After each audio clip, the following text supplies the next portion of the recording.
بسم اللہ الرحمن الرحیم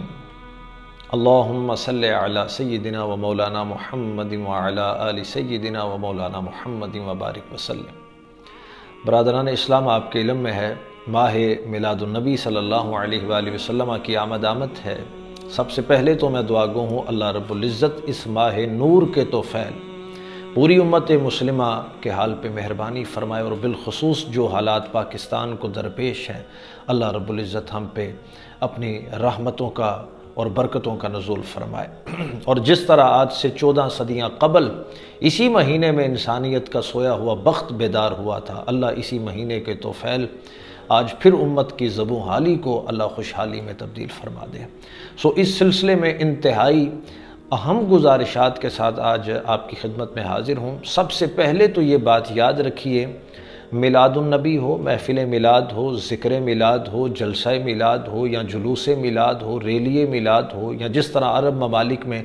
مولد النبی صلی اللہ علیہ وآلہ وسلم کے عنوان سے ان محافل کو منعقد کیا جاتا ہے، ان عنوانات میں سے کسی عنوان کے ساتھ بھی یہ جو میلاد کی محفل منعقد کی جاتی ہے، ہم اس سے مراد وہ محفل لیتے ہیں جس میں آقا کریم صلی اللہ علیہ وآلہ وسلم کی ولادت باسعادت کے واقعات کا ذکر کیا جائے، حضور کے بچپن کا ذکر کیا جائے،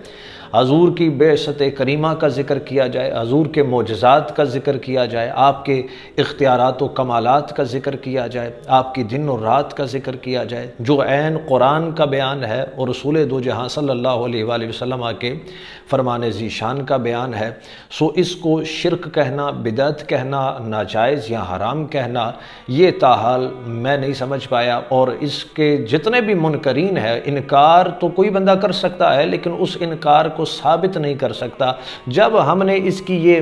ڈیفینیشن اور تعریف متعین کر دی تو پھر خلاصہ یہ نکلتا ہے کہ میلاد النبی یا قرآن کا بیان ہے، یا رسول دو جہاں صلی اللہ علیہ وآلہ وسلم کی سیرت اور آپ کے فرامین کا بیان ہے۔ اب میلاد کے نام پہ جتنی خرافات ہیں، جتنی بدعات ہیں، یا جتنے بھی غیر شرعی امور ہیں، ان کا قطعاً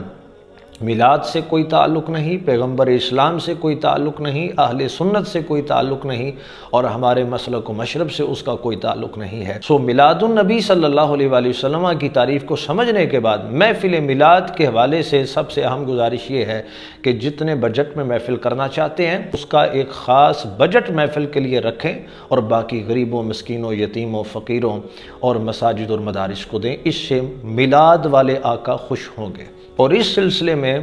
اہم ترین گزارش یہ ہے کہ جس شخص کو خطاب کے لیے دعوت دی جائے وہ عالم باعمل ہو، وہ اپنے علم پر عمل کرنے والا ہو۔ جہلاء کو، بلکہ آج کے دور میں تو اجہل لوگوں کو میلاد کی محفل میں خطابات کے لیے دعوت دی جاتی ہے، ایسے واعظین کو، مقررین کو اور خطباء کو جو بالکل علم سے ناواقف ہیں اور جاہل لوگ ہیں، ان کو میلاد میں بطور خطیب بلانا بالکل ناجائز اور بالکل حرام عمل ہے۔ اور اسی طرح جو نعت خوانان ہیں، اب اس حوالے سے میں کوئی تفصیلی کلام نہیں کرتا، بس اتنی بات آپ کی خدمت میں عرض کروں گا کہ 60 70 ہزار، 80 ہزار، 1 لاکھ روپیہ نعت خوانان پہ نچھاور کرنا، اور میں ایک کی نہیں، میں نے پہلے خطیبوں کی بات کی ہے اور پھر میں نعت خوانان کی بات کر رہا ہوں۔ اس حوالے سے یہ طرز عمل اہل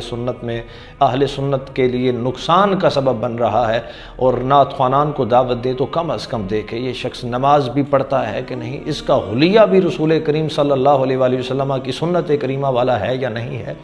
اسی طرح نقیب ہے تو بھنڈ قسم کے نقیبوں کو بلانا، اور عجیب و غریب قسم کی انہوں نے وہ گردانیں بنائی ہوئی ہیں، لوگوں کو کھڑے ہو جائیں، بیٹھ جائیں، دائیں ہو جائیں، بائیں ہو جائیں، ہاتھ اٹھا لیں، ہاتھ نیچے کر لیں۔ تو یہ ایسے نقیبوں کو، ایسے نعت خوانان کو اور ایسے واعظین کو جو اہل سنت اور اسلام کے نقصان کا سبب بن رہے ہیں، انہیں اپنی محافل میں قطعاً مت دعوت دیں۔ اور اسی طرح اس سلسلے میں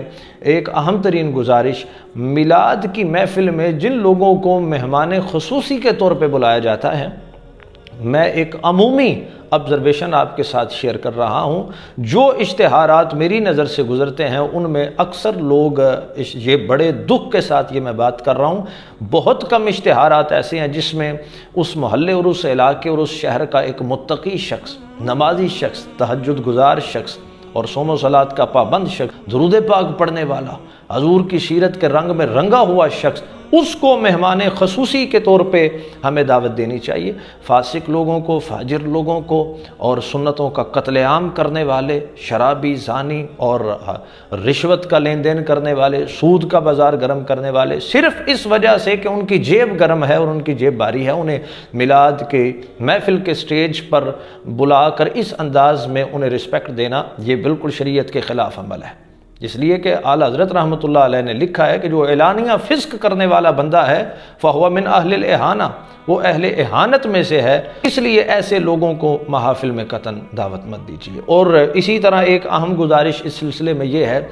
محفل کا جو وقت ہے، ہمارے بہت سے پڑھے لکھے لوگ، سنجیدہ لوگ ہماری محفل میں شریک نہیں ہوتے، صرف اس وجہ سے کہ نماز عشاء کے بعد اعلان کر رہے ہوتے ہیں ہم جی اب نماز عشاء پڑھ چکی ہے، اب باقاعدہ محفل شروع ہونے لگی ہے، گھنٹہ ڈیڑھ دو گزرنے کے بعد اعلان ہوتا ہے جی اب باقاعدہ محفل شروع ہونے لگی ہے۔ تو میں آپ سے پوچھنا چاہوں گا، اس سے پہلے جو محفل شروع تھی وہ کیا بے قاعدہ تھی؟ نماز بے قاعدہ پڑھی گئی اور اس کے بعد کی محفل بے قاعدہ تھی، اور اب باقاعدہ محفل؟ تو نماز کے ساتھ ہی یہ باقاعدہ محفل کا آغاز کر دیا جائے اور انتہائی مناسب وقت میں اس میں دعائے خیر کر دی جائے۔ تو یہ میلاد کے حوالے سے چند ایک اہم گزارشات تھی۔ اللہ رب العزت ہمیں اس پر عمل کی توفیق عطا فرمائے۔ اگر بات کسی کو اچھی لگے تو ہمارے لیے دعائے خیر کرے، اگر کسی کو یہ بات تلخ اور بری لگے تو اس کا علاج پھر ہمارے پاس نہیں ہے، ہم تو حق بیانی کرتے رہیں گے۔ اس لیے کہ اے طائر لاہوتی، اس رزق سے موت اچھی جس رزق سے آتی ہو پرواز میں کوتاہی، دارا و سکندر سے وہ مرد فقیر اولا